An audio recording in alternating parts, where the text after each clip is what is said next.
Take the pretty one, her father offered the Duke, but he looked at the rejected sister in the shadows. The Duke was supposed to marry her sister. Instead, he turned his gaze to her, the rejected one, standing in the shadows. What did he see in the invisible sister that everyone else missed? Hello, lovely. If you're enjoying this historic romantic tale, I'd be so grateful for a like or a subscribe. It helps me bring you more stories of love, longing, and history. And if you're up for it, tell me in the comments where you're watching from. I read every note, and it always brings a smile to my face. Chapter 1. The Invisible Daughter.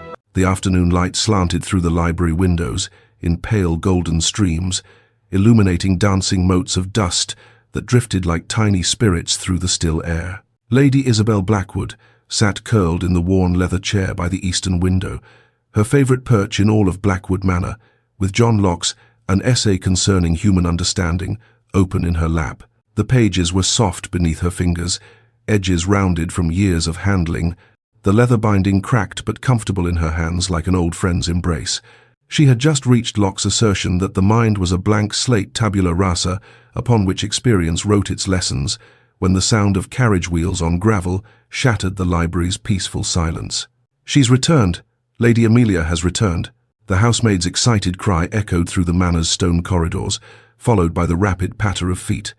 Isabel looked up from her book, marking her place with a finger, and listened as the household stirred to life with an energy it rarely possessed these days. Doors opened and closed, voices rose in cheerful greeting. Even Mrs.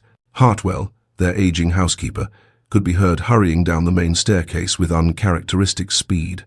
Isabel remained in her chair, watching the dust motes continue their lazy dance, undisturbed by the commotion beyond the library doors. Her sister had been to the modiste in London, a 2-day journey that had consumed the household's conversation for the past week. New gowns for the season, the finest silks, colors that would complement Amelia's golden hair and rose-petal complexion. Isabel had heard it all discussed in exhaustive detail, though no one had thought to ask if she might need new gowns as well. Not that it mattered. Isabel had long ago accepted her role in the family tableau, the shadow to Amelia's light, the footnote to her sister's story. She returned her attention to Locke, but the words blurred before her eyes. Through the library's half-open door, she could hear her sister's voice, bright and musical, like bells chiming. "Oh, Mrs. Hartwell, you should see the emerald silk. The modiste said it would make my eyes look like precious gems, and the cream muslin with the embroidered roses. Father will adore it, I'm certain." "I'm sure you'll be the belle of every ball, my lady," Mrs. Hartwell replied, her voice warm with genuine affection. Isabel closed her book quietly and rose from her chair, moving to the window that overlooked the manor's front courtyard. Below, servants were unloading trunk after trunk from the carriage, each presumably filled with finery that would make Amelia even more dazzling than nature had already rendered her. Lady Amelia Blackwood stood in the center of the activity like a sun around which planets orbited, her golden hair catching the autumn light, her face animated with excitement. She was beautiful, there was no denying it. Society had proclaimed it since her debut 3 years ago, and the proclamation had only grown louder with time.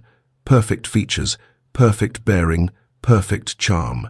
Isabel turned away from the window and caught her own reflection in the small mirror that hung beside the bookshelf. Dark hair pulled back simply, grey eyes that were too large for her face, features that were pleasant enough but utterly unremarkable. She was not ugly, precisely, but she was not Amelia. And in the world they inhabited, that single fact defined everything. The library door burst open, and Amelia swept in, still wearing her traveling cloak, her cheeks flushed from the journey. "Isabel, there you are. I should have known I'd find you buried in books." Her tone was affectionate, without malice, which somehow made it worse.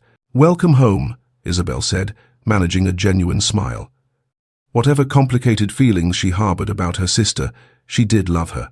It was impossible not to love Amelia, who had never been cruel, never been unkind, but who simply existed in a different sphere entirely.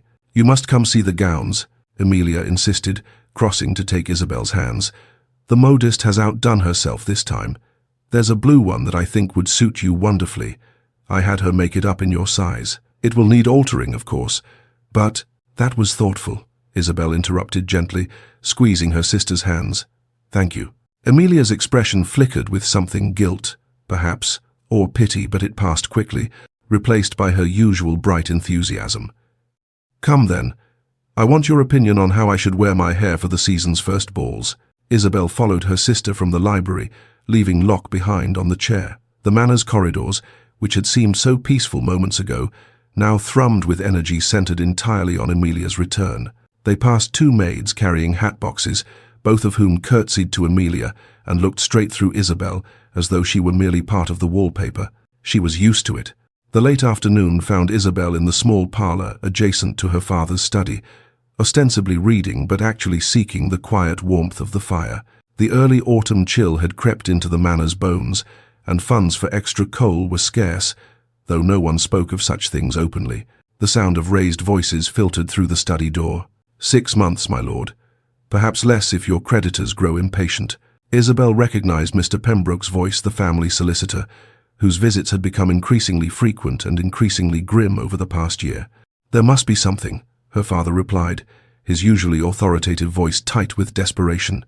"The estate, surely. The estate is mortgaged to the hilt, my lord. You've borrowed against every acre, every asset. Unless you find a substantial infusion of capital, you will lose everything. The title will remain, but the manor, the lands, the income, all of it will be forfeit." A heavy silence followed. Isabel sat frozen in her chair, the book forgotten in her lap, her heart pounding. "Then Emilia must marry well," Lord Blackwood said finally, his voice hard with resolve. And quickly, "Duke Edward Sinclair is seeking a wife, they say. He's been in mourning these 8 years, but rumor has it he's finally ready to marry. Emilia could be the answer to everything. His Grace is notoriously particular," Mr. Pembroke cautioned. "Many have tried to capture his attention. Emilia will succeed where others have failed. She must. Our entire future depends on it." Isabel's hands trembled slightly as she gripped her book. 6 months. Complete ruin.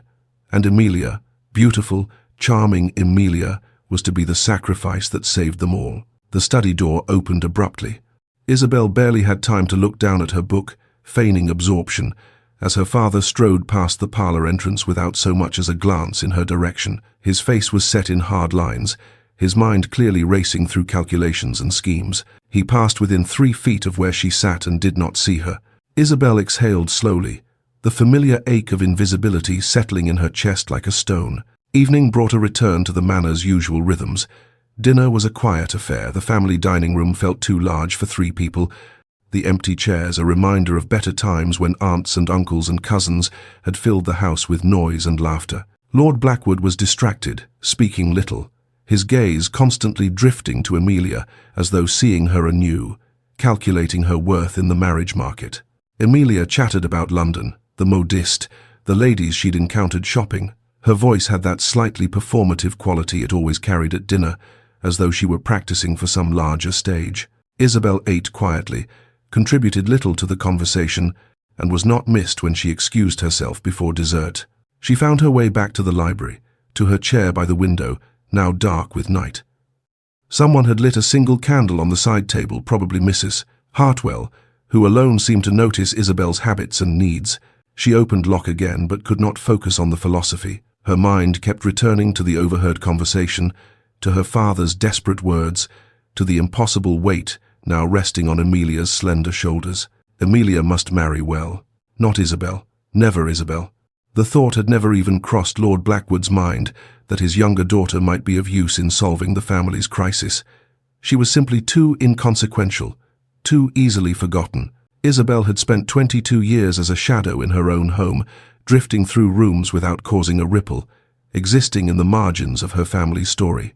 She loved them, she loved her father despite his blindness, loved Emilia despite the complicated tangle of affection and envy that bound them together. But the loneliness of perpetual invisibility had carved a hollow space inside her that no amount of books could fill. The sound of hoofbeats on gravel drew her attention to the window. A messenger on horseback, riding fast, despite the darkness. She watched as he dismounted at the entrance, watched as a footman took an envelope from him. Moments later, Emilia's delighted cry echoed through the manor. "Father! Father, come quickly! An invitation!" from Duke Edward Sinclair himself. Isabel remained in her library chair, listening to the excited voices in the distance, knowing without being told that her name would be included on the invitation only as an afterthought, a necessary formality. Lady Amelia Blackwood and family were invited to a grand ball at the Duke's estate.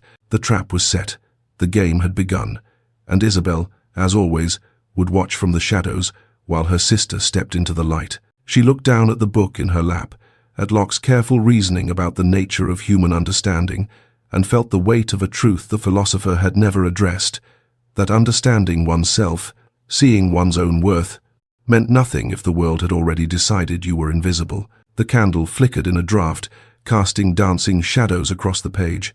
Outside her library sanctuary, Blackwood Manor hummed with new energy, new hope, all of it centered on Amelia's golden beauty and the Duke who might save them all. And Isabel, alone with her books and her thoughts, allowed herself one moment of selfish longing, wondering what it might feel like to be seen, truly seen, by someone who looked past the surface to the person beneath.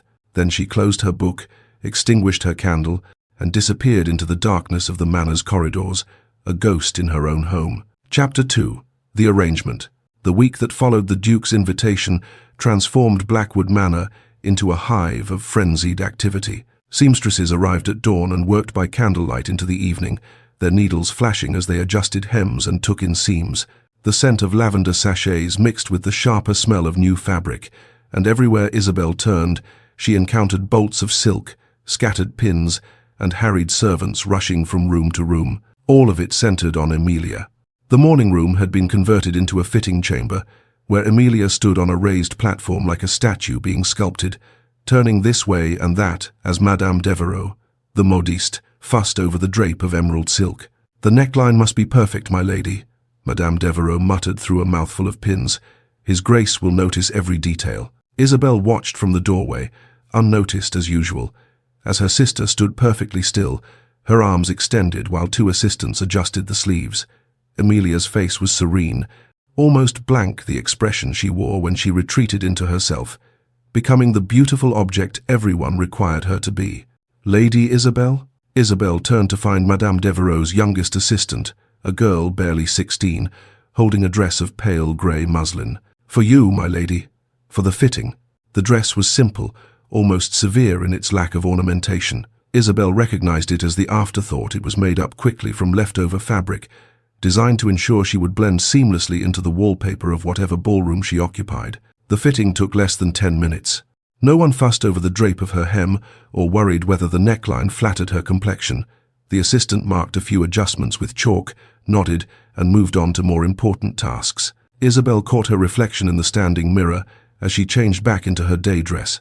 In the grey gown, she looked like a ghost, pale, insubstantial, easily overlooked, which was, she supposed, exactly the point. Lord Blackwood had converted his study into a training ground of sorts. Isabel passed by one afternoon to find him coaching Amelia on the art of conversation, pacing before her like a general preparing his troops for battle. "You must be charming, but not forward, interested, but not desperate. You must laugh at his jests, but not too loudly. You must—" "Father, please," Amelia interrupted, a rare edge to her voice. "I understand what is required. Do you?" Lord Blackwood stopped his pacing, fixing his elder daughter with an intense stare. "Do you truly understand what hangs in the balance? You are the solution to all our problems, my dear. The Duke is our salvation. You cannot, you must not fail us." Isabel, standing unnoticed in the doorway, watched her sister's shoulders tighten, watched the way Amelia's hands clenched in her lap before she forced them to relax, to settle gracefully, perfectly. "I will not fail you, father," Amelia said quietly, her voice stripped of its usual music. Lord Blackwood nodded, satisfied, and returned to his pacing, listing all the ways Amelia must present herself to capture a duke's attention. Isabel slipped away before either of them noticed her presence. The weight of expectation settling over Amelia was almost visible, like dust accumulating on a shelf, layer upon layer until the original surface disappeared beneath it. That night, Isabel was reading by candlelight in her chamber when a soft knock sounded at her door. "Come in," she called, surprised. No one knocked at her door after dark. Amelia entered, still in her dressing gown, her golden hair loose around her shoulders. In the flickering candlelight, she looked younger, less polished, almost fragile. "I couldn't sleep," Amelia said, hovering near the door as though uncertain of her welcome. Isabel set aside her book and gestured to the chair beside her bed. "Sit with me." Emilia crossed the room and sank into the chair, drawing her knees up beneath her like a child seeking comfort. For a long moment, neither sister spoke. "Do you ever feel like a thing rather than a person?" Emilia asked finally, her voice barely above a whisper. Isabel's breath caught.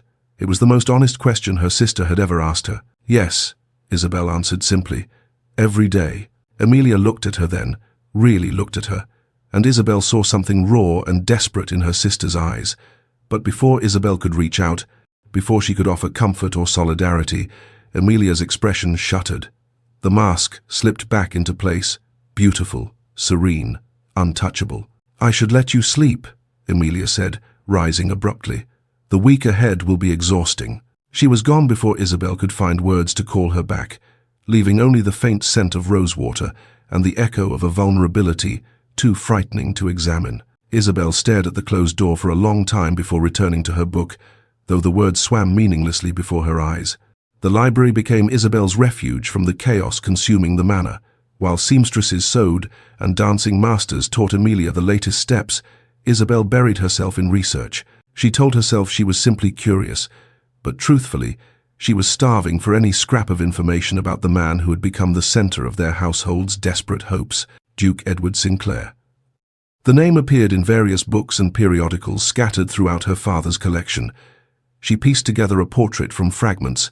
Born in 1806, inherited the dukedom at 23 when his father died suddenly. By all accounts, a serious young man, scholarly, with progressive views that occasionally raised eyebrows among the more conservative members of the peerage. And then, the tragedy that had defined him. 8 years ago, the woman he loved, Lady Catherine Hartley, had died in a riding accident. The Duke had retreated from society, becoming something of a recluse, managing his estates with capable efficiency, but attending no balls, hosting no parties, living in what the gossip columns called splendid isolation. Until now. Until he had decided, finally, to seek a wife. Isabel found a political pamphlet tucked between two books on agricultural reform. She almost missed it, but the Duke's name on the cover caught her eye. On the Necessity of Educational Reform by Edward Sinclair, Duke of Ashworth. She opened it carefully and began to read. The arguments were cogent, passionate, radical. The Duke advocated for broader access to education, including, and Isabel's pulse quickened as she read Classical Education for Women. He quoted Mary Wollstonecraft. He argued that denying half the population access to learning was not only unjust but economically foolish. "A mind is not determined by the body that houses it," he wrote. "To assume women incapable of serious thought is to cripple our society with willful ignorance." Isabel read the pamphlet 3 times, committing whole passages to memory.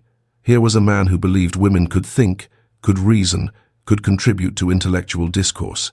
A man who saw minds rather than merely faces. She pressed the pamphlet to her chest and allowed herself a dangerous moment of longing. What would it be like to converse with such a man? To discuss philosophy, politics, ideas that mattered? To be seen not as an ornament or a disappointment, but as a thinking person worthy of engagement. The fantasy was foolish, she knew. The Duke would see what everyone else saw, beautiful Emilia, the obvious choice, the perfect Duchess. And Isabel would remain invisible, as always. She returned the pamphlet to its shelf and extinguished her candle, but sleep was long in coming. The day before the ball, Isabel found her father in the corridor, outside his study. She had a question about which wrap would be appropriate for evening, wear a small thing, hardly worth mentioning, but she had no one else to ask. "Father, might I?" "Not now, Isabel." Lord Blackwood waved her off without looking at her, his attention focused on the letter in his hand. Then, as though remembering something, he glanced up. "Actually, yes. Tomorrow evening, I need you to stay out of the way. This is Emilia's night. The Duke must see her clearly, without distraction. I need you to be invisible." The words were spoken casually, without malice or particular emphasis. He had already turned away before they finished leaving his mouth, disappearing into his study and closing the door. Isabel stood frozen in the corridor, her father's words echoing in her mind. "I need you to be invisible." It was nothing she hadn't heard before, in 1,000 small ways. But the casual cruelty of it, the unthinking dismissal, cut deeper than it should have. She pressed her palm against the wall to steady herself, willing away the sting of tears. She was already invisible, had been her entire life. Her father was merely acknowledging what everyone already knew.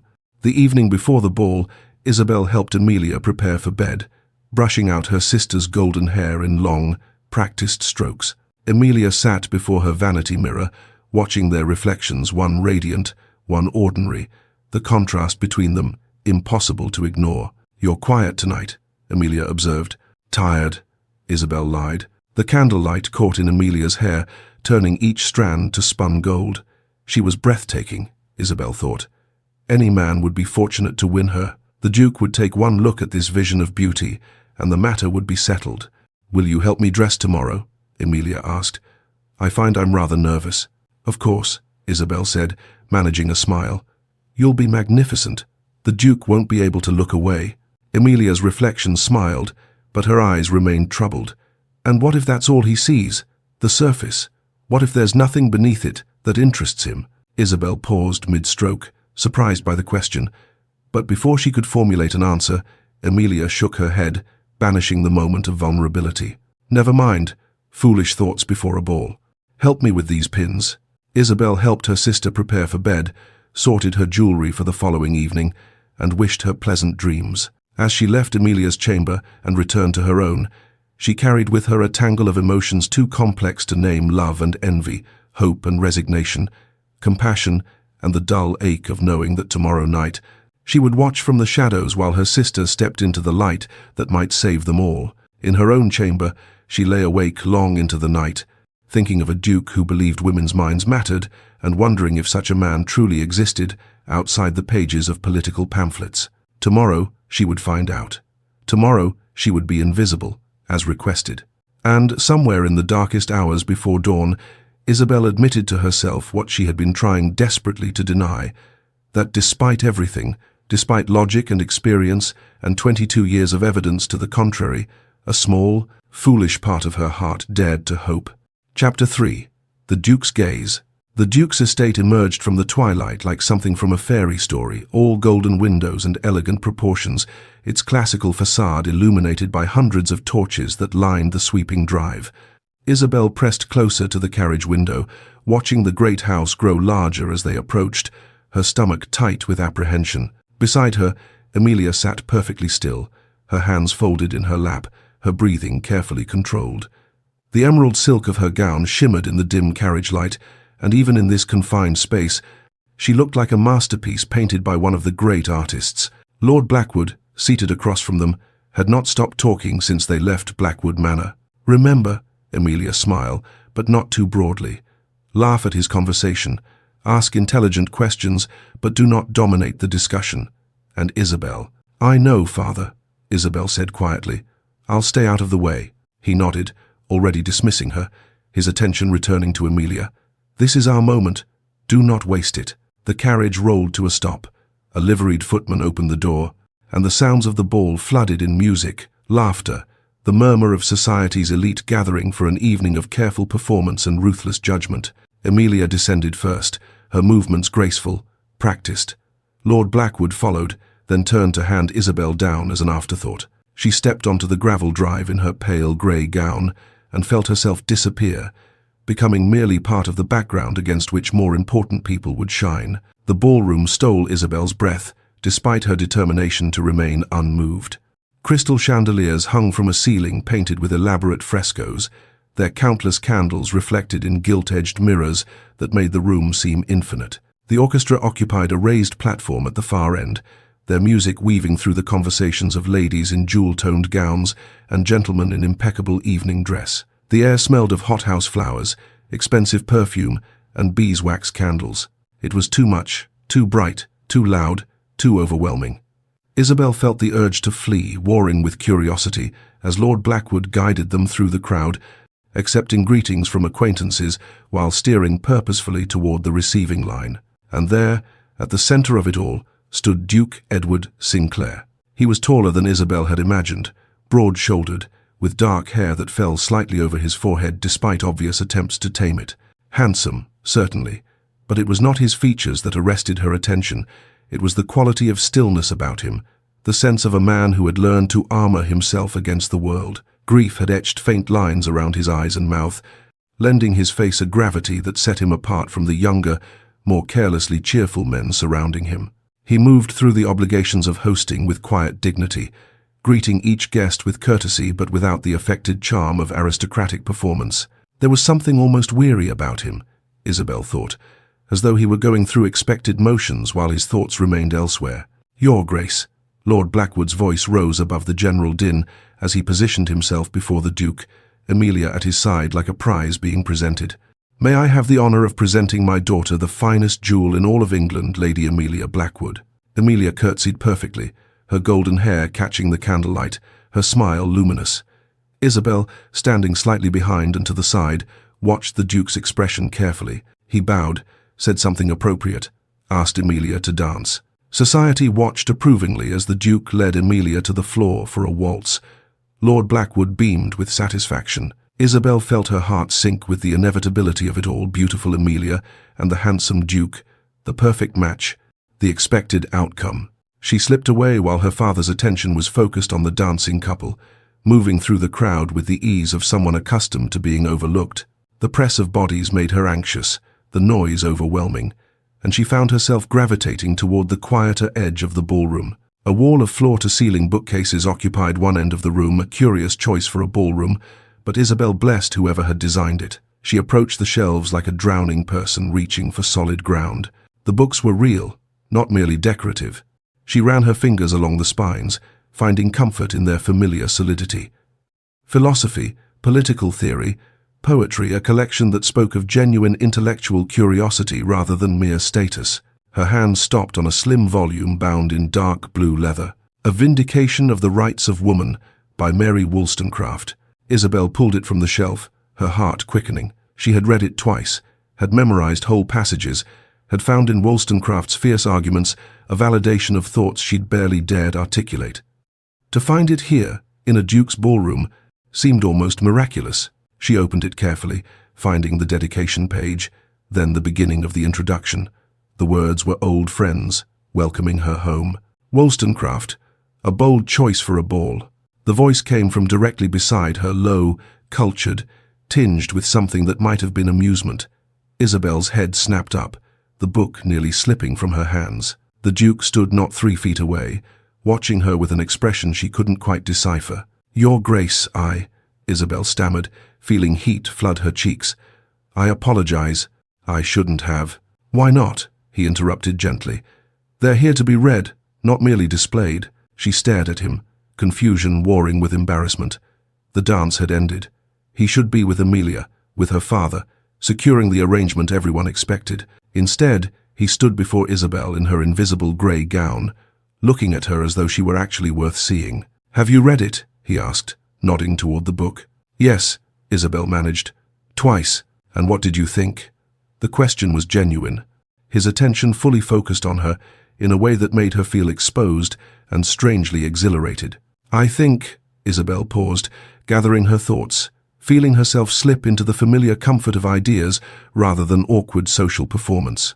"I think she argues persuasively that denying women education does not protect their virtue, but rather ensures their dependence. That treating women as decorative objects rather than thinking beings diminishes both the women themselves and the society that constrains them." The Duke's expression shifted, something lighting in his eyes that hadn't been there during his dance with Emilia. "You disagree with her critics, then? Those who claim she advocates for unwomanly behavior?" "Her critics confuse independence with impropriety," Isabel said, warming to the subject, forgetting her nervousness. "They cannot imagine a woman who thinks and remains virtuous, as though the two qualities were somehow incompatible. But surely virtue grounded in genuine understanding is stronger than virtue maintained through ignorance." For the first time since she'd observed him that evening, the Duke smiled, not the polite expression he'd worn while greeting guests, but something genuine, reaching his eyes and softening the grief-carved lines of his face. "Catherine used to carry that very volume," he said quietly. "She would quote whole passages at dinner parties, much to the horror of the more conventional guests." Catherine, Lady Catherine Hartley, the woman he'd loved and lost. "I'm sorry," Isabel said softly. "I didn't mean to. Please don't apologize." The Duke's voice was firm but not unkind. "It's been 8 years since anyone spoke to me about ideas rather than condolences. I find I've missed it." Isabel looked up at him, truly looked at him, and saw past the title and the tragedy to the person beneath, someone intelligent, weary of superficiality, hungry for genuine connection. "Your pamphlet on educational reform," she said before she could stop herself. "I read it. I thought your arguments about access to classical education were particularly compelling." His eyebrows rose. "You've read my pamphlet?" "I read everything I can find," Isabel admitted. "My father's library is limited, but I make do." "And what do you think of—" "Your Grace?" Lord Blackwood's voice cut through the moment like a blade. Isabel stepped back instinctively as her father materialized beside them, his expression hovering between confusion and alarm. Amelia stood slightly behind him, her perfect composure showing the first hairline cracks of uncertainty. "Forgive me, Your Grace," Lord Blackwood said, his smile strained. "My younger daughter has a habit of wandering. I hope she hasn't troubled you. Lady Amelia was just mentioning how much she enjoyed your dance." "Not at all," the Duke said, his tone courteous but distant. The warmth that had animated his face during conversation with Isabel had shuttered, replaced by the polite mask of aristocratic obligation. "Lady Isabel and I were discussing literature, a refreshing conversation." He turned back to Isabel, and for a moment their eyes met. Something passed between them, recognition, perhaps, or possibility, or the beginning of understanding. "I hope we might continue our discussion another time, Lady Isabel," he said quietly. Then he bowed, acknowledged Amelia and Lord Blackwood with appropriate courtesy, and moved away to greet other guests, leaving Isabel standing breathless and confused beside the bookcase. Lord Blackwood turned on her the moment the Duke was out of earshot. "What did you say to him?" he hissed. "You were supposed to stay invisible, not—" "I did nothing, Father," Isabel said, still holding Wollstonecraft's book. "He approached me. Well, see that it doesn't happen again. Amelia is the one he should be noticing."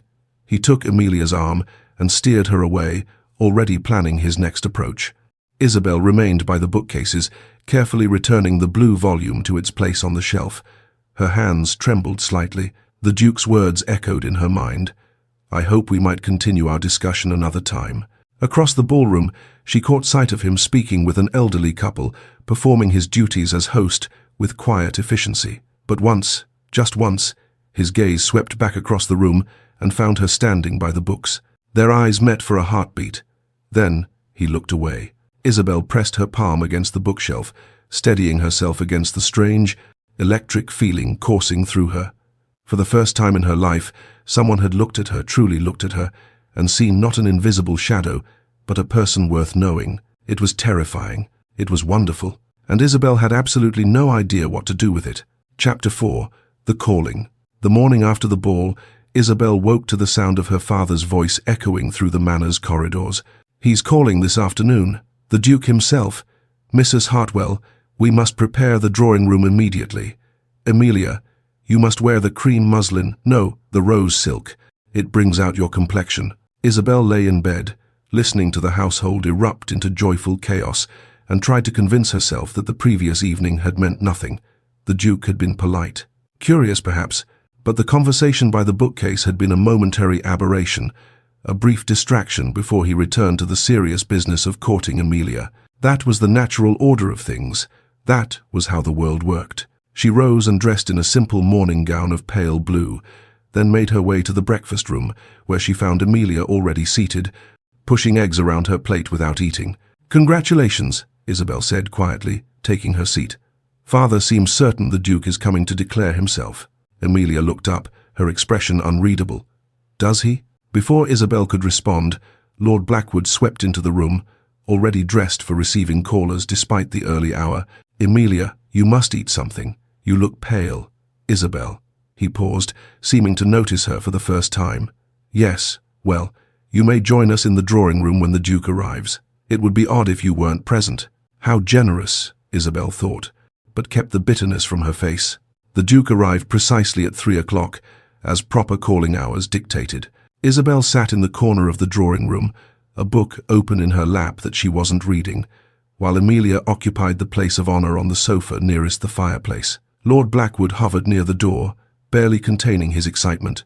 When the Duke entered, he carried a bouquet of late-season roses, their petals just beginning to fade at the edges. He presented them to Amelia with appropriate courtesy, inquired after her health, commented on the pleasant weather.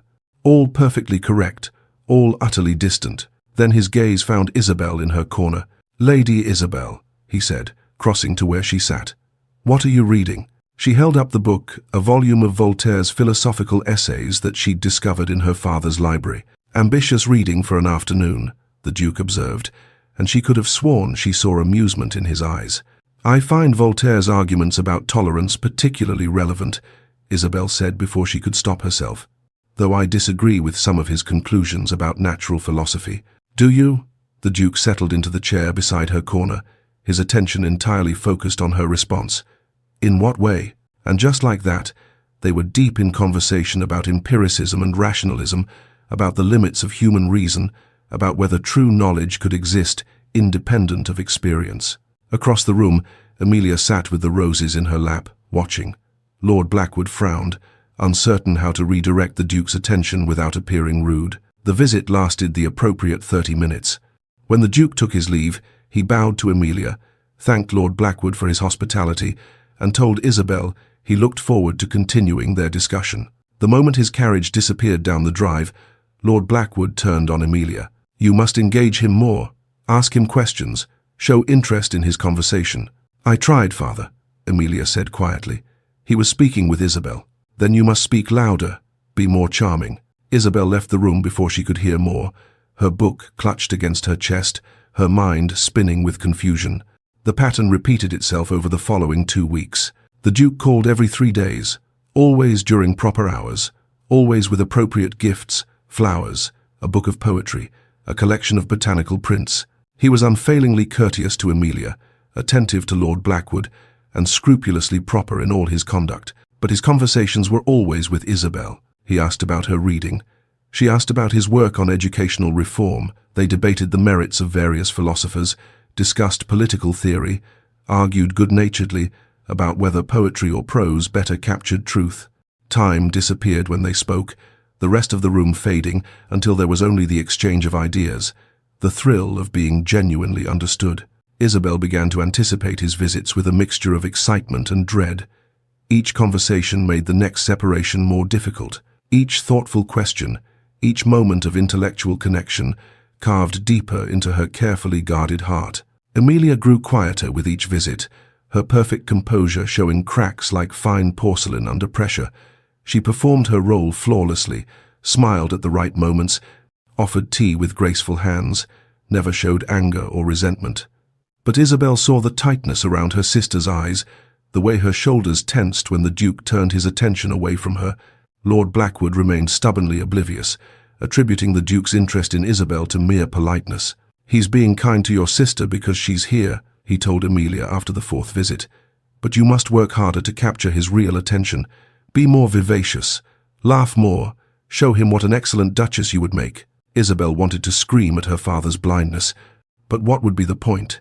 He saw what he needed to see, what the world had taught him to value. The 5th visit changed everything. The Duke arrived on a crisp afternoon when the autumn leaves were at their peak, the gardens ablaze with gold and crimson. After the usual pleasantries in the drawing room, he made an unexpected request. "The day is remarkably fine," he said, addressing Lord Blackwood. "Might I impose upon your hospitality and request a walk in your gardens? I've heard they're quite beautiful this time of year." Lord Blackwood nearly fell over himself, agreeing. "Of course, Your Grace." Amelia, accompany the Duke. "I was hoping," the Duke interrupted gently, "that both Lady Amelia and Lady Isabel might join me. I find the conversation flows more easily with a small group." It was an unusual request, but not improper. Lord Blackwood hesitated, then nodded. The 3 of them walked out into the garden, Amelia on the Duke's right arm, Isabel on his left, though she had not taken his offered arm, keeping a proper distance instead. They had barely reached the rose arbor when a maid appeared, breathless. "Lady Amelia, forgive me, but your mother requests your presence. She has need of your opinion on the menu for tomorrow's dinner." It was obviously contrived. Lady Blackwood had never consulted Amelia about menus in her life, but Amelia, reading the situation with the sharp intelligence she usually kept hidden, simply nodded. "Of course. Your Grace, Lady Isabel, please excuse me." She swept away, leaving Isabel alone with the Duke among the fading roses. Panic fluttered in Isabel's chest. This was improper. They should return to the house, find a chaperone, maintain the appropriate distance. Instead, They walked deeper into the garden. "Your Grace," Isabel said finally, unable to bear the silence, "I believe you are expected to court my sister." "Expected, yes." The Duke's voice was quiet, measured. "Expected by your father, by society, by everyone who sees only surfaces." "She is beautiful," Isabel said, defensive. "She is everything a duchess should be." "She is lovely," the Duke agreed. "She is accomplished and graceful and perfectly bred for the role, and when I speak with her, I feel nothing but a distant sort of appreciation, like admiring a portrait in a gallery." Isabel stopped walking, turning to face him. "Then why do you keep calling?" The Duke met her eyes, and she saw in them a vulnerability that made her breath catch. "I lost someone very dear to me, many years ago," he said carefully. "Catherine. She was brilliant and fierce and utterly herself, and when she died, I believed my capacity for connection died with her. I spent 8 years in a comfortable sort of numbness, managing my estates, fulfilling my obligations, feeling nothing." He paused, and Isabel saw him gathering courage. "But you," he continued, "you remind me that there are still minds worth knowing, souls worth discovering. When we speak, I feel alive again. Not because you resemble Catherine, you don't, not in any physical way, but because you're real, Isabel. You're genuinely, authentically yourself, and that is rarer than you can possibly imagine in the world we inhabit." Isabel's hands trembled. She clasped them together, trying to steady herself. "I am not my sister," she said, her voice barely above a whisper. "I am not beautiful. I am not charming. I am not what society expects. I will embarrass you at dinners and balls. People will say you made a poor choice, that grief has clouded your judgment. Isabel."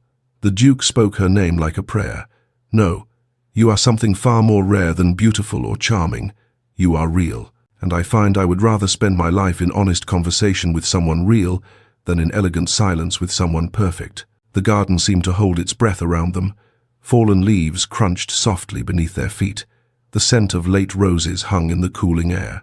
"I don't know what to do with this," Isabel admitted, tears threatening. "I don't know how to want something this much without being terrified of losing it." "Then be terrified," the Duke said gently. "Be uncertain. Be yourself. That's all I ask."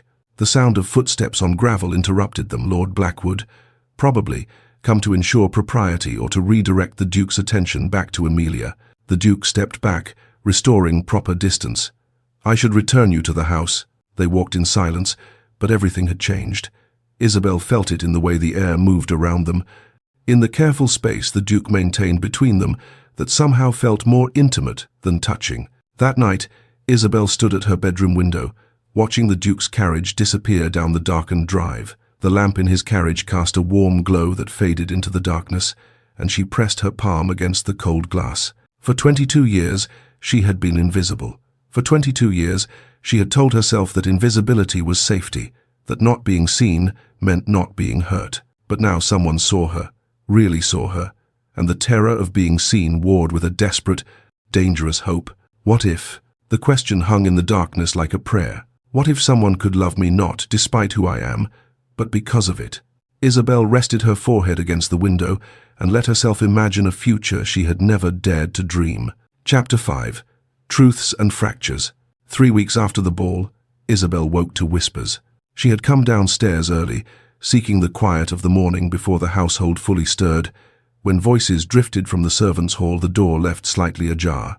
Imagine, the Duke preferring the plain one. The voice belonged to Sarah, one of the newer maids. "My cousin works at the Pemberton estate, and she says all of society is talking about it. Perhaps his grief has addled his wits," another voice replied, older, more measured. 8 years is a long time to mourn. The mind can play tricks. Still, Lady Amelia must be devastated.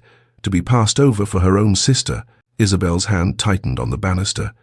She should move, should make her presence known, should do anything but stand frozen like a child eavesdropping on adult conversations. The plain one. The words echoed in her mind, reopening every wound she'd thought had scarred over. Of course, that's what they called her. Of course, that's how the world saw her, not as Isabel, not as a person with thoughts and feelings, but as the plain one, defined entirely by what she lacked in comparison to Amelia. And the Duke's interest? Explained away as madness, as grief-induced delusion, not as genuine attraction or intellectual connection, but as something wrong with him. Isabel turned and climbed the stairs back to her room. Her appetite for breakfast vanished. By afternoon, the whispers had apparently reached her father's ears. Isabel was in the small parlor, attempting to read, when Lord Blackwood's voice thundered from the doorway. "My study, now." She rose on unsteady legs and followed him, dread settling in her stomach like a stone. He closed the study door behind them with barely controlled force. "What have you done?" His face was flushed, his hands trembling with anger or panic or both.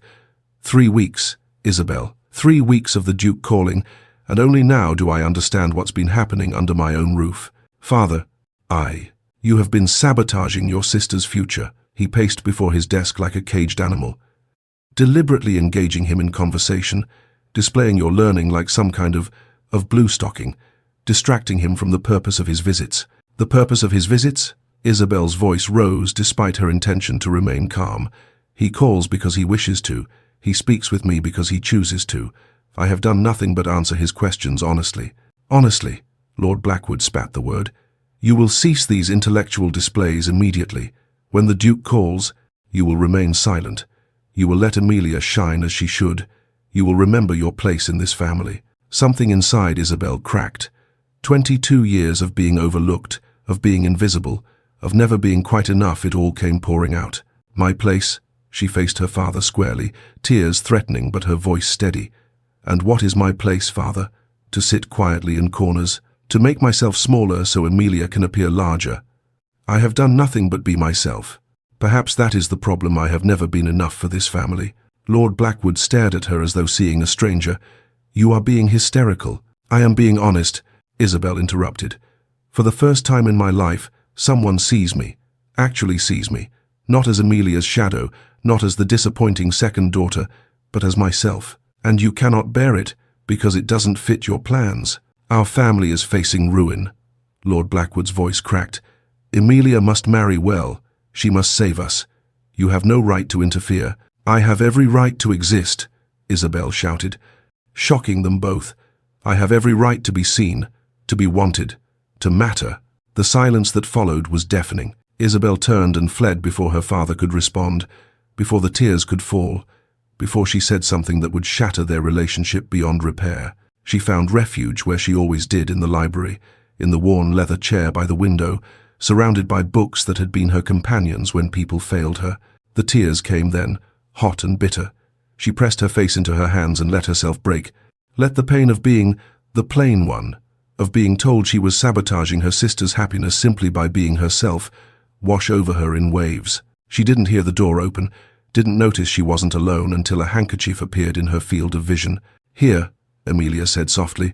Isabel looked up, startled, to find her sister settling into the chair beside her.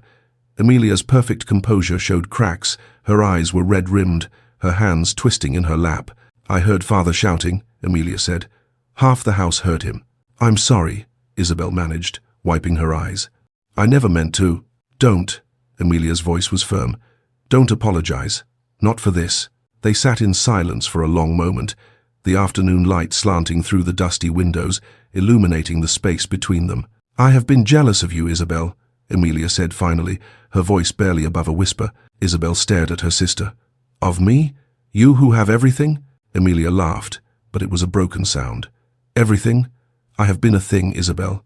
A beautiful thing, carefully maintained and displayed, but a thing nonetheless. You have always been free to be yourself, to read what you choose, to think what you wish, to exist without the weight of everyone's expectations crushing you. Free, Isabel echoed. I have been invisible. Yes, Amelia said, meeting her eyes. But invisible means unseen.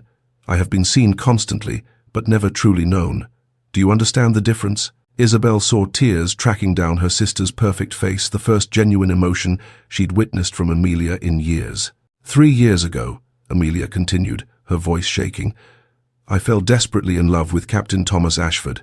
He was the second son of a baronet, respectable, but with no title, no fortune. When father discovered our attachment, he forbade it immediately. Thomas left for India, and she pressed the handkerchief to her eyes.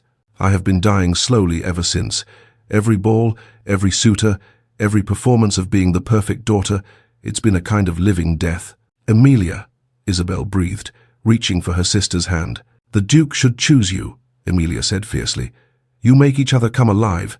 I see it when you speak together, the way you both lean forward, the way the rest of the room disappears. I see the way he looks at you, Isabel, and I wish," her voice broke, "I only wish someone would look at me that way. Not at my face, not at what I represent, but at me." Isabel squeezed her sister's hand, understanding flooding through her. They had both been trapped, one by beauty, one by its absence, one admired but unknown, one unseen but free to think. "I'm terrified," Isabel confessed. "What if I'm not enough? What if this is a fantasy that will shatter the moment he truly knows me?" Emilia turned to face her fully, gripping both of Isabel's hands. "What if it's real, and you let fear steal it from you? What if you finally have the chance to be seen and known and loved, and you run from it because you've been taught you don't deserve it?" The words hit Isabel like a physical blow. How many years had she told herself she didn't deserve to be seen? How deeply had she internalized the message that she was less than? "I received a letter last week," Emilia said, her voice softening. "From Thomas. He's returning to England in 2 months. He never married. He says he never stopped loving me." Isabel's breath caught. "What will you do?" "I don't know yet," Emilia admitted. "Father will be furious. But watching you with the Duke, watching you find the courage to be yourself despite everything, it's made me wonder if perhaps I deserve that too." The sisters embraced then, clinging to each other, finding in shared pain and shared hope a connection that had eluded them their entire lives. Emilia's tears soaked into Isabel's shoulder, and Isabel's into Emilia's, and for the first time they were not the beautiful one and the plain one, not rivals for attention or favor, but simply two women trying to find their way in a world that wanted to define them. When they finally pulled apart, Emilia wiped her eyes and managed a watery smile. "What will you do?" she asked. Isabel thought of the Duke, of their conversations, of the way he looked at her as though she mattered. She thought of her father's anger, society's judgment, all the voices telling her she wasn't enough, and she made her decision. "I will not hide any more," she said, her voice steady despite her fear. "And I will be honest with him, about everything. The Duke deserves to know the truth about our family's financial situation, about father's desperation, about all of it. If his interest in me is real, it should survive honesty."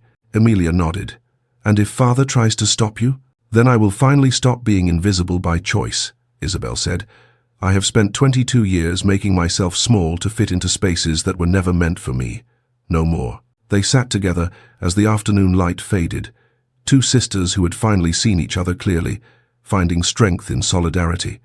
Outside the library, the household continued its anxious preparations, Lord Blackwood no doubt plotting how to salvage Emilia's prospects. But in the quiet sanctuary of books and dusty light, Isabel and Emilia made their own plans, plans that had nothing to do with what society expected and everything to do with what they deserved. For the first time in her life, Isabel felt the weight of invisibility lifting. It was terrifying, it was exhilarating, and she was finally ready. Chapter 6. The Offering and the Debt. The invitation arrived on thick cream paper, sealed with the Duke's crest in burgundy wax. Lord Blackwood read it 3 times before his hands stopped trembling. "The Duke of Ashworth requests the pleasure of the Blackwood family's company for tea at Ashworth Manor. This is it," he said, his voice tight with barely suppressed hope. "A formal invitation to his estate. He means to make an offer." Isabel, standing by the window with a book she wasn't reading, felt her stomach clench. She had resolved to tell the Duke the truth about their family's circumstances, but the weight of that decision pressed on her chest like a physical thing. Emilia, seated at her embroidery, met Isabel's eyes across the room. In that glance passed understanding, encouragement, and something that looked like pride. "We must make an excellent impression," Lord Blackwood continued, already planning. "Emilia, the lavender silk. Isabel." He paused, seeming to truly look at her for the first time in days. "Wear something appropriate." Isabel nodded, her throat too tight for words. Ashworth Manor in daylight was even more magnificent than it had been on the night of the ball. The autumn sun gilded the classical facade, and the formal gardens stretched in geometric perfection toward distant woods ablaze with color. They were received in a drawing room that spoke of wealth deployed with taste rather than ostentation. Wedgwood blue walls, furniture upholstered in cream damask, paintings that were genuine masterpieces rather than mere decoration. A tea service of delicate porcelain waited on a low table, and through the tall windows, the gardens beckoned. The Duke greeted them with his characteristic quiet courtesy, but his eyes found Isabel immediately and held there a moment longer than propriety strictly allowed. "Thank you for accepting my invitation," he said, gesturing for them to be seated. "I hope the journey wasn't too taxing." Lord Blackwood launched into effusive gratitude, his nervousness making him verbose. Emilia sat perfectly still, her hands folded in her lap, her expression serene. Isabel perched on the edge of her chair, her heart hammering against her ribs. Tea was poured. Pleasantries were exchanged. The Duke asked after their comfort, commented on the unusually fine weather, mentioned an upcoming exhibition at the Royal Academy. All perfectly normal, all utterly surreal. Then the Duke set down his cup and turned to Lord Blackwood. "Sir, I wonder if I might request a private word with Lady Isabel. There is a matter I wish to discuss with her." The silence that followed was deafening. Lord Blackwood's cup rattled slightly in its saucer. Emilia's eyes widened fractionally before her composure reasserted itself. "Your Grace, that would be highly irregular," Lord Blackwood managed. "I am aware," the Duke said calmly. "Nevertheless, I ask your permission." It wasn't really a request, not from a Duke. Lord Blackwood swallowed hard and nodded. The Duke rose and offered Isabel his hand. She took it, feeling the warmth of his palm through her glove, and followed him from the drawing room. His study was magnificent, a cathedral to learning. Books lined every wall from floor to ceiling, their leather spines gleaming in the autumn light that streamed through windows overlooking the gardens. The scent of leather and paper and old wood filled the air, and Isabel felt something in her chest loosen despite her anxiety. "Your library," she breathed. "One of the few rooms in this house that feels genuinely mine," the Duke said, closing the door behind them, not completely leaving it slightly ajar for propriety, but enough to create intimacy. They stood facing each other in the center of the room, and Isabel summoned every ounce of courage she possessed. "Your Grace, there is something you must know," she said before he could speak. "Before you say anything, before this goes any further, I cannot in good conscience allow you to continue in ignorance." He waited, his expression attentive but not alarmed. The words tumbled out in a rush. "My father is facing financial ruin, complete ruin. Our family has approximately 4 months before we lose everything, the estate, the income, all of it. The only thing that will remain is the title, which is worth nothing without the means to support it." She took a shaking breath. "You should know this, because if you are considering any future association with our family, you deserve the truth. I will not have you discover later that you were deceived." The Duke's expression didn't change. He simply watched her with those dark, assessing eyes. "I know," he said quietly. Isabel's world tilted. "You know? I make it my business to know the circumstances of anyone I might ally myself with," the Duke said, taking a step closer. "I learned of your family's situation before I ever attended that ball." "Then why?" Isabel couldn't finish the question.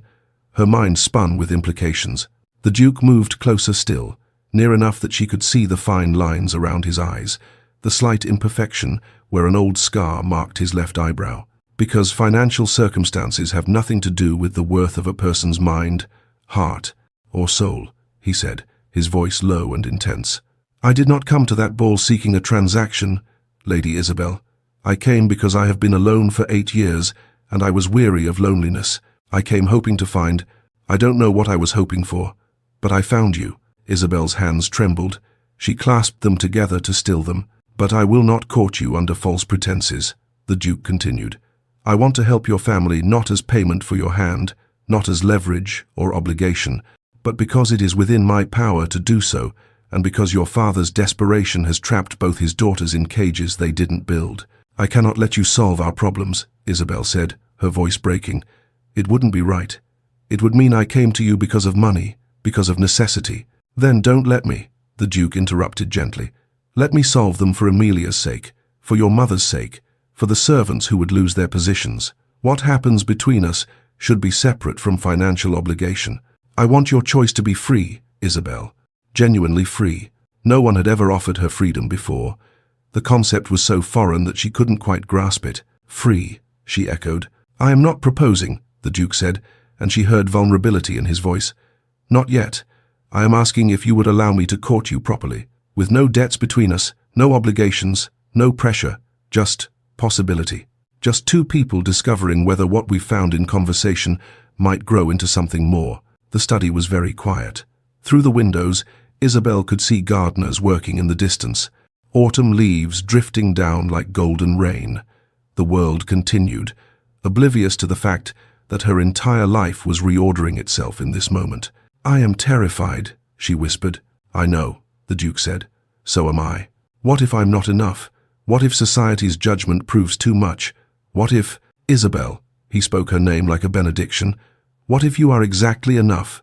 What if this terrifying thing is real?" She looked up into his face and saw her own fear reflected there, her own desperate hope, and she understood then that vulnerability was not weakness, it was the only honest foundation on which anything real could be built. "Yes," she said, "I am terrified, but yes." The Duke's expression transformed relief and joy and something deeper that made her breath catch. He didn't touch her beyond what propriety allowed, but the space between them felt charged, alive with possibility. "Then let me speak with your father," he said. "Let me settle the debts as a gesture of goodwill, and then, if you're willing, let me court you properly." Isabel nodded, not trusting her voice. They returned to the drawing room, where Lord Blackwood and Amelia waited in tense silence. The Duke resumed his seat and finished his tea, speaking of inconsequential things, before requesting a private word with Lord Blackwood in his study. Isabel watched them go, then met Amelia's questioning gaze. "He knows," Isabel mouthed, "about everything." Amelia's eyes widened, but before she could respond, the men returned. Lord Blackwood's face was pale, his expression stunned. "We should take our leave," he said, his voice unsteady. "Your Grace, your generosity is—" "I cannot adequately express," the Duke bowed. "I am pleased to be of service." As they prepared to depart, the Duke caught Isabel's hand briefly, a touch so fleeting it might have been accidental, but his eyes held hers. "I will call on Thursday," he said quietly. "If that would be acceptable." "Yes," Isabel managed. "That would be acceptable." The carriage ride home passed in near silence. Lord Blackwood stared out the window, his mind clearly racing. Amelia held Isabel's hand, squeezing gently. That evening, as Isabel prepared for bed, she heard footsteps in the corridor outside her room. They paused at her door. She waited, holding her breath, but no knock came. After a long moment, the footsteps retreated. Lord Blackwood had stood outside his younger daughter's door, the daughter he had overlooked and dismissed, the daughter who had accomplished what his perfect daughter could not, and found himself unable to speak, unable to apologize, unable to acknowledge, unable to reconcile the Isabel he had always ignored with the Isabel who had captured a duke's genuine affection. His reckoning was not yet complete, but in her room, Isabel stood at the window, looking out at the star-scattered sky, and felt the weight of invisibility finally, completely lifting. She was seen, she was chosen, she was free, and the terror of it was matched only by the exhilarating, breathtaking joy. Chapter 7. Society's Judgment. The news spread through London society like ink bleeding through paper, unstoppable, staining everything it touched. The Duke of Ashworth is courting the younger Blackwood sister, not the beautiful one, the plain one. Isabel first heard the whispers during a fitting at the Modiste, where Madame Devereux's assistants spoke in voices they thought were too low to carry. Imagine choosing her over Lady Amelia. Perhaps grief truly has damaged his faculties. She pretended not to hear, standing perfectly still while pins were adjusted, her face carefully blank. But each word was a needle, finding its mark.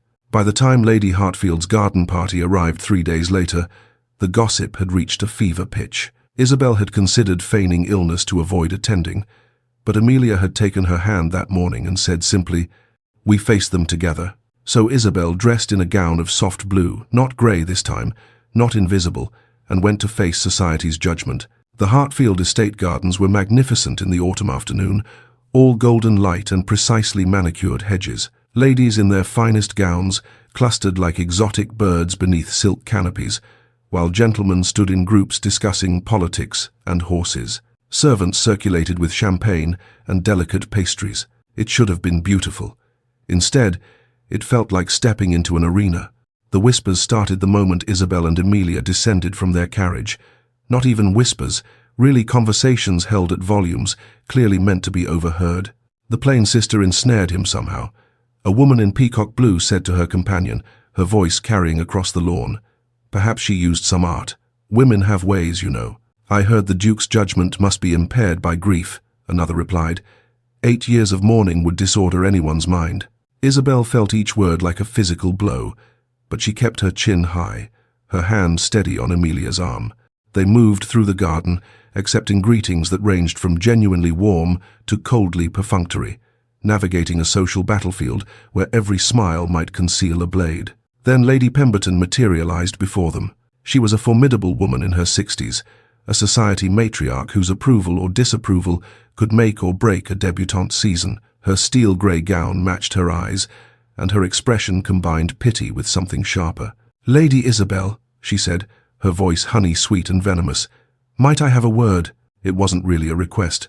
Emilia's hand tightened on Isabel's arm, but Isabel gently extracted herself and followed Lady Pemberton to a slightly more private corner of the garden. "My dear," Lady Pemberton began, her tone suggesting she was bestowing great wisdom, "I feel it is my duty to speak plainly to you. This attachment between yourself and the Duke, it is quite unfortunate." "Unfortunate," Isabel repeated, her voice carefully neutral. "You must know you are quite out of your depth," Lady Pemberton continued, her eyes cold despite her sympathetic expression.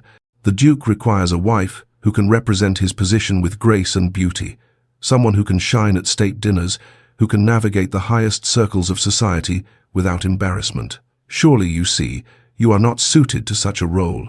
The words were delivered with surgical precision, designed to cut through whatever fragile confidence Isabel had built, and they worked.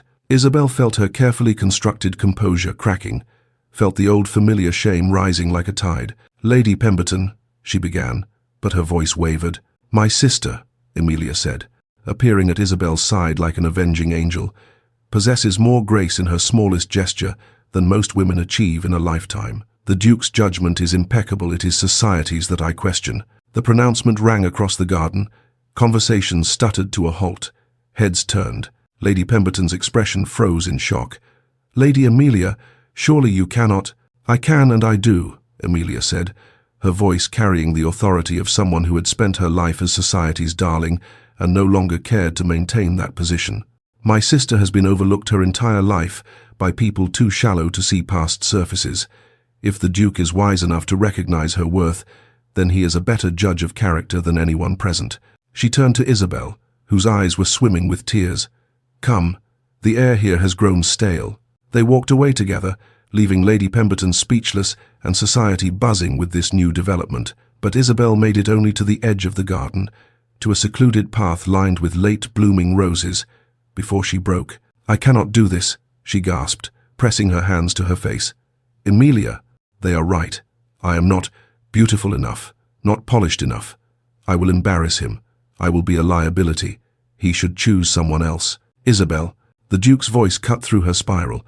She looked up to find him standing a few feet away, his expression concerned, intense. Emilia, reading the situation with her usual acuity, melted away down the path, leaving them alone in the sheltering shade of the rose arbor. "What has happened?" the Duke asked, closing the distance between them. "They are saying terrible things," Isabel said, her voice breaking.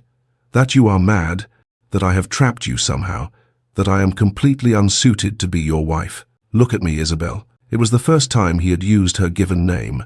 The intimacy of it made her breath catch. She met his eyes dark, steady, certain. "I have spent 8 years in a tomb of grief," he said, his voice low and fierce, surrounded by society's most beautiful women, feeling nothing but a distant sort of numbness. "You brought me back to life. Do you think I care what Lady Pemberton thinks?" "But I care," Isabel cried. "I cannot bear to be the object of mockery, to have people whisper that you made a poor choice, that grief damaged your judgment." "Then we will prove them wrong," the Duke said, stepping closer, his hands moving to grip her arms gently, steadying her. "Together. But I need to know, Isabel, are you rejecting me because of your own doubts, or because of their judgment?" The question cut to the heart of everything. Isabel stared up at him, tears streaming down her face, and was forced to confront her deepest fear. Was she running because she genuinely believed she wasn't enough? Or because she had spent so long being told she wasn't enough that she could no longer distinguish her own voice from society's? "I am afraid," she whispered. I am afraid I will wake up and discover this was a dream, that I am still invisible, still overlooked, still the disappointing daughter who never quite measured up. I am afraid that one day you will look at me and see what everyone else sees, the plain one, the forgettable one, and wonder what you were thinking." The Duke's expression softened. One hand moved from her arm to cup her face, his thumb brushing away tears. "You have never been invisible to me," he said. "From the moment I saw you at that ball, reading Wollstonecraft, genuinely absorbed in ideas rather than performing for an audience, I saw you. I see you still. I see a woman of remarkable intelligence, fierce honesty, and a depth of character that makes every other woman I've met seem like shadows on a wall." "They will never accept me," Isabel said, but her voice was weakening. "Some will," the Duke countered. "Some already do. And those who don't, their opinions matter less to me than one honest conversation with you." He paused, his eyes searching hers. "I do not want to be invisible anymore. I want to be seen by you, even if society disapproves." "Then stand with me," the Duke said. "Let them whisper. Let them judge. We will build something real, something that doesn't require their approval to exist. But I need you to choose this, Isabel, not out of duty or desperation, but because you want it." Isabel looked up at this man who saw her, truly saw her, who had offered her freedom and then stood firm when she was most afraid. She thought of 22 years of invisibility, of making herself small, of accepting that she was less than, and she chose differently. "I do not want to be invisible anymore," she said, her voice growing stronger. "I want to be seen, by you, by myself, even if society disapproves, even if they whisper, even if they never accept me. I want to try. I want this." The Duke smiled, that genuine smile that transformed his grief-marked face into something beautiful. "Then let us return to the party," he said, offering his arm. "Together." Isabel took his arm, feeling the solid warmth of him beside her, and they walked back down the rose-lined path toward the garden party and its judging eyes. The whispers rose like a wave when they appeared, Isabel's hand on the Duke's arm, his posture protective, both their expressions resolute. Lady Pemberton's face went through several fascinating transformations. Other guests stared openly, but Amelia was there, smiling with fierce pride. And a few faces, the Duchess of Marlborough, old Lord Hartfield, Lady Sarah Whitmore, showed not judgment but approval. Isabel held her head high and did not let go of the Duke's arm. That evening, as Isabel prepared for bed, a soft knock sounded at her door. "Come in," she called, expecting Amelia. Instead, Lord Blackwood entered, looking older and more uncertain than she had ever seen him. "Father," Isabel said, surprised. He stood in the doorway, struggling visibly with words that clearly didn't come easily. "I have failed you as a father," he said finally, his voice rough. "I saw only what society valued and missed what truly mattered. For 22 years, I looked past you, dismissed you, treated you as though you were somehow less than your sister. I cannot undo those years. I cannot give you back what I took through my blindness." Isabel's throat tightened. "But I see you now," Lord Blackwood continued. "And I am proud of your courage, proud of the woman you have become, despite my failures. You have more strength than I ever recognized. It wasn't a complete redemption. Years of hurt couldn't be erased with one conversation. But it was a beginning, an acknowledgement, an apology, a tentative step towards something better." "Thank you, Father," Isabel said softly. He nodded, unable to say more, and withdrew. Isabel stood alone in her room, looking at her reflection in the mirror, the same face she had always had, unremarkable, ordinary, not the face society celebrated, but seen, chosen, valued. She smiled at her reflection and finally, for the first time in her life, liked what she saw. Chapter 8. The Gala and the Declaration. 4 weeks had passed since the garden party, and Isabel had spent them learning what it meant to be courted properly. There had been walks in the park, with Amelia accompanying as chaperone, where she and the Duke discussed everything from political philosophy to their favorite novels. Dinners at both estates, where conversation flowed easily despite Lord Blackwood's lingering nervousness. Afternoons in the Duke's magnificent library, where he had given her free rein to explore his collection, and they had debated the merits of various authors until the light faded. She had grown more confident with each passing day, more certain that this was real, that she was genuinely wanted. But tonight was the ultimate test. The Duke's Gala was the event of the season. Every person of consequence in London society would be there, watching, judging, waiting to see what the Duke would do. Isabel stood before her mirror as Emilia fastened the last button on her gown, deep sapphire silk that they had chosen together, elegant and understated, honoring Isabel's own style rather than trying to compete with conventional beauty. "You look magnificent," Emilia said, stepping back to admire her work. "Not because of the gown, though it's lovely, because you look like yourself, confident, ready." Isabel met her sister's eyes in the mirror. "I'm terrified." "Good," Emilia said, smiling. "That means it matters." A knock at the door interrupted them. Lord Blackwood's voice tentative. "The carriage is ready when you are." In the month since his halting apology, her father had been carefully, awkwardly trying to repair what he had broken. He asked about her reading now. He looked at her when he spoke. It wasn't enough to erase 22 years, but it was something. "We're coming, father," Isabel called. Emilia squeezed her hand. "Tonight, you step fully into the light. No more shadows." Isabel took a deep breath and nodded.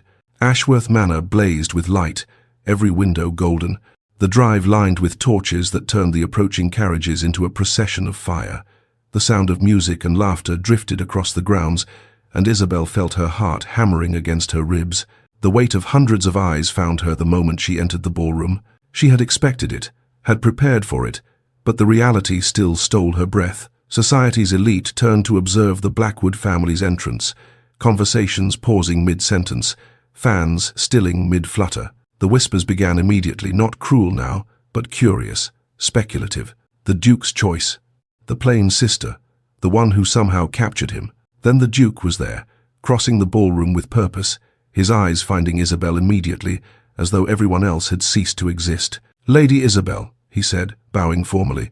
"Lady Emilia, Lord Blackwood, welcome." His greeting was proper, appropriate, but his gaze held Isabel's a moment longer than strictly necessary, and she saw in his eyes everything he couldn't say in public.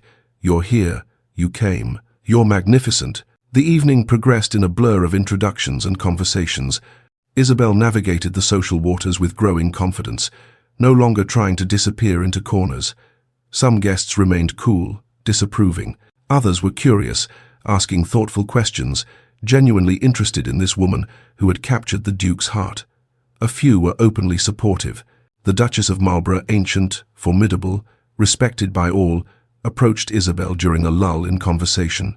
"My dear," she said, her voice carrying the authority of 8 decades of navigating society, "I have watched the Duke for 8 years. I knew his Catherine, wonderful girl, taken far too soon. I have watched him grieve, watched him withdraw, watched countless beautiful women try and fail to breach his defenses." Isabel held her breath. "You have given him back his life," the Duchess continued. "Anyone who cannot see your value is a fool. I expect you to call on me next week. We have much to discuss." It was an endorsement, a public declaration of approval from one of society's most influential figures. Isabel felt something tight in her chest loosen. "Thank you, Your Grace," she managed. The Duchess patted her arm. "Stand firm, child. You're stronger than you know." The moment came as the clock struck 10. The Duke crossed the ballroom, the crowd parting before him, and stopped in front of Isabel. The music had paused between sets. The entire room fell silent. "Lady Isabel," he said, his voice carrying in the sudden quiet, "would you do me the honor of this dance?" It was the question everyone had been waiting for. Isabel's hand trembled slightly as she placed it in his. "Yes," she said clearly, "I would be honored." The orchestra began a waltz, something sweeping and romantic that filled the ballroom with sound. But as the Duke led Isabel onto the floor, as his hand settled at her waist and hers on his shoulder, the music faded to background noise. The world narrowed to just the two of them. They moved together, turning in perfect synchronization, and Isabel forgot to be nervous, forgot the watching eyes, forgot everything except the man before her. "I see you, Lady Isabel," the Duke said quietly. His voice meant only for her. "Not as the sister in the shadows, but as yourself, as the woman who challenged me, who made me want to live again, who brought light back into my carefully guarded heart." Isabel felt tears threatening but kept them at bay through sheer will. "I have spent my life invisible," she said, finding her voice, finding her courage. "But you taught me that I was not invisible. I was simply waiting to be seen by the right eyes." The Duke's expression softened, transformed. "Will you marry me, Isabel?" he asked, the words carrying the weight of everything they had built together. Will you stand beside me, not as an ornament, but as a partner?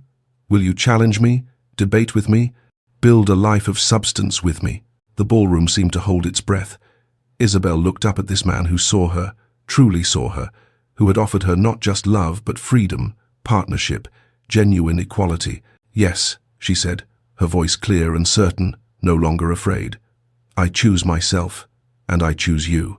The Duke smiled that genuine, transformative smile, and produced a ring from his pocket, simple, elegant, with a sapphire the exact color of her gown, set in delicate gold. He slipped it onto her finger as they continued to dance, and the ballroom erupted.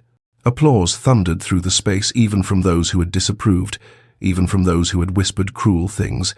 Because the Duke's happiness was undeniable, Isabel's courage was evident, and love, when it was this real, was impossible to dismiss. They finished the dance as an engaged couple, and Isabel felt like she was floating. Then, as the music ended and they stepped apart, a commotion rippled through the crowd near the entrance. A man stood there tall, sun-bronzed, dressed in traveling clothes that spoke of hasty arrival. His eyes swept the ballroom and locked immediately on one person, Amelia. Captain Thomas Ashford had come home. Isabel watched her sister's face transform, every carefully maintained mask shattering to reveal pure, overwhelming joy. Amelia moved across the ballroom like a woman in a dream, and the captain met her halfway, taking her hands, saying something Isabel couldn't hear but could read in every line of his body.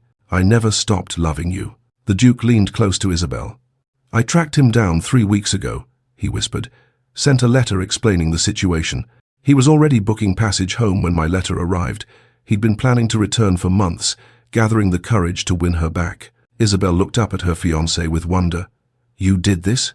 Every love story deserves a chance, he said simply. Across the room, Lord Blackwood watched both his daughters, one newly engaged to a duke, one reunited with her lost love, and Isabel saw understanding finally dawn on his face. The cost of his blindness, the years wasted trying to force his daughters into shapes that didn't fit them, the happiness he had nearly destroyed through narrow vision.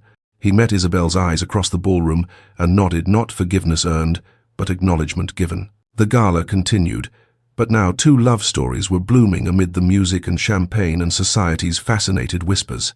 Later, when the crowd had thinned slightly and the initial excitement had settled, Isabel and the Duke slipped away to the terrace. The autumn night was crisp and clear, stars scattered across the sky like diamonds. The gardens stretched before them in geometric beauty, and the sounds of the gala drifted through the open doors behind them, distant, unimportant. I was so afraid, Isabel said quietly, looking out over the grounds. Afraid I wasn't enough, afraid this was all a dream that would shatter. The Duke took her hand, his thumb brushing over the sapphire ring. You were always enough. You simply needed to believe it yourself. Isabel turned to face him. This man who had seen her when she was invisible, who had valued her mind as much as any other quality, who had offered her partnership instead of ownership. I believe it now, she said. Finally, they stood together in the starlight, hand in hand, the future stretching before them like an unwritten book. Inside, Amelia danced with her captain. Lord Blackwood wrestled with his conscience, and society revised its opinions with the fickleness of those who follow rather than lead. But out here, in the quiet darkness, Isabel felt the final chains of invisibility fall away. She was no longer the overlooked sister, the plain one, the disappointing daughter. She had stepped into the light, not by changing who she was, but by finally valuing who she had always been, intelligent, passionate, real. The Duke pulled her closer, propriety forgotten in the privacy of the terrace. What are you thinking? He asked. Isabel smiled, a genuine smile that reached her eyes and transformed her unremarkable features into something beautiful. I'm thinking, she said, that I spent 22 years invisible, and it took only one person truly seeing me to change everything. I'm thinking that love is not about being perfect, it's about being seen, wholly and honestly, and being loved anyway. I'm thinking that I am exactly enough. The Duke kissed her forehead gently. More than enough. They remained on the terrace as the stars wheeled overhead, 2 people who had found each other against all expectation, who had built something real in a world of performances, who had chosen authenticity over approval. Inside, the gala continued. Outside, in the quiet night, Isabel Blackwood, soon to be Isabel Sinclair, Duchess of Ashworth stood in the light at last, no longer invisible, no longer afraid, finally, beautifully, completely herself. And it was enough.